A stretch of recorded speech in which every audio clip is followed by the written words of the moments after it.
Hi there, I'm Chris Saxon, SQL Wizard.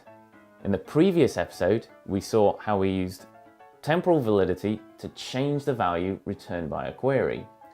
Today we're going to take a look behind the curtain and see how you can use temporal validity yourself. Let's get started. Here's my table definition.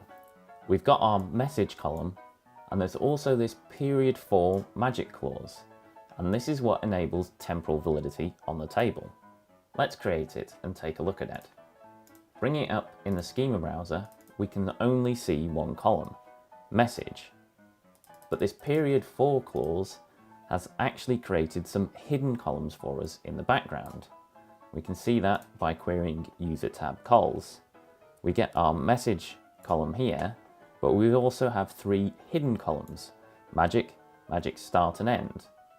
And these are used to control whether or not we see a row in the table when querying it using temporal validity. Now these hidden columns don't appear by default, i.e. when you're issuing select stars, describing the table, or viewing it in the schema browser. However, you can reference these columns explicitly to get their values. Having created my table, the next step is to actually insert the data. Script to do that is here.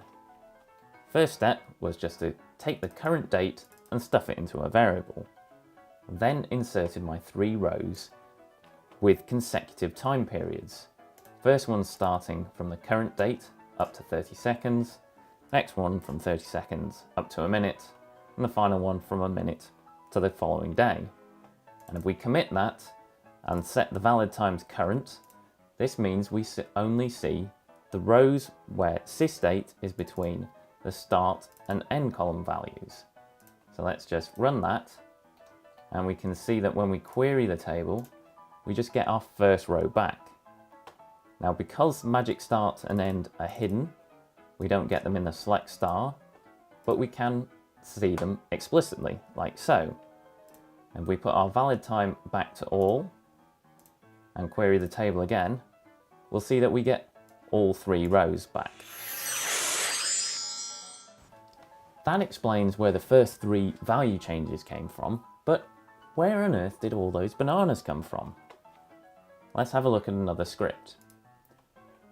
After creating the table, I then altered it to add another period, a banana period. Let's do that. We can see that this adds another three hidden columns to the table for my banana period. The real insert statements then actually had to include the banana start and end columns. And then we defined the first three rows ended for the banana period 3 minutes in. Now notice the banana start is null. Oracle defines plus and minus infinity, that is the first and last rows in your result set, as null when using temporal validity. No magic values here. So we've got our three rows which end 3 minutes in. We then got our banana rows which start 3 minutes in and continue on forever. Now the magic start and end columns for my banana rows have actual real values assigned to them. If I had set these to null, then when we set the valid time to current, then all these banana rows would have appeared every time. Let's insert that information. We can query the table. We can see we've just got my one row, but when we set the valid time to all, we can see we've got all the rows. Now if you recall back to my previous video, when I was set it to all, I put these conditions in. This is a little bit of sleight of hand to hide those banana periods from you when I was explaining the trick. So how is Oracle doing this? So it only returns us one row at a time. Let's take a more detailed look. Now this is pretty neat, but you may be wondering, how does Oracle actually control which rows are displayed? We put the valid time back to current and take a look at the explain plan we can see a bit better what's going on. Oracle's automatically added these extra predicates to our query. It's checking whether any of these hidden columns are null, and whether the start values are less than or equal to sysdate, and whether the end dates are strictly greater than sysdate. So it's added these conditions to us, to our query, so when we execute it, we only see the rows that are active within the current time period. We can see that if we use the as of syntax for the valid time, set that to 1st of June, when we look at our explain plan now, it's piped in the 1st of June as our valid time period, rather than sysdate. Now, this is pretty cool, but it's also quite powerful, and could be potentially confusing. You may not want to set across the system to view rows that are currently active or at a given point in time. You may want more control than that at the statement level. Fortunately, you can do that too. You can do this by specifying this as of periods clause in your queries. So what we're doing here is saying we want the rows for the banana period that are currently active. If we query that, we just get our banana rows back. Another look at the explain plan, we can see it's added the conditions just for the banana period. Now, a common use case may be that you only want to return the currently active rows. You can do this by creating a view which includes the as of syntax in your query.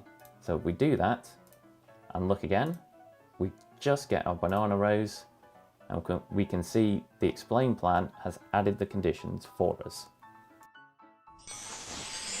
You may be saying to yourself, this is pretty cool, but I don't want invisible columns. I want real columns I can actually see in SQL Developer. Does temporal validity work with these? Well, yes it does. Let's take a look. Imagine you want to capture changes to people addresses over time. Now, the moved in and out dates are important to you, so you don't want them to be hidden columns, you want them to be real visible columns that everyone can see.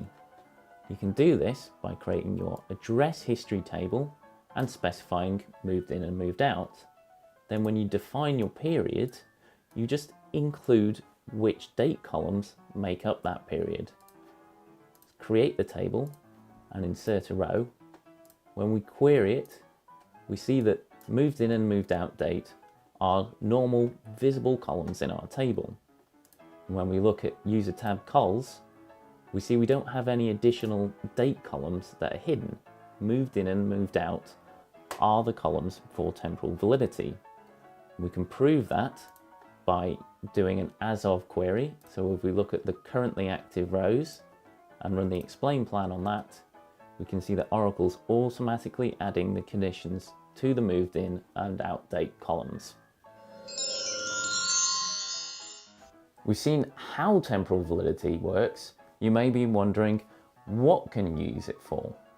Well, basically, anywhere where you're capturing changes to values over time. We've already looked at address histories, but you've also got things such as job history and order change histories. If you're in a data warehousing environment, all those slowly changing dimensions with start and end dates are a perfect use case for it. That was the what. How about the why? Why bother to use this when you can just code it all yourself? Well, when you're coding it yourself, you can be pretty sure that each developer will come up with a different method for handling time periods. Some will use magic values for plus and minus infinity, others will use null. Some will use inclusive time boundaries, others exclusive. By using temporal validity, you take all those questions away and ensure that time periods are handled consistently throughout your application. That was our behind the curtain look at the magically changing row trick. I'm Chris Saxon, thanks for watching.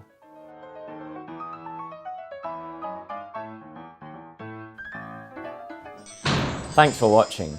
I'm Chris Saxon, the SQL Wizard. Subscribe to my YouTube channel to get future updates on more SQL magic. I'll see you next time.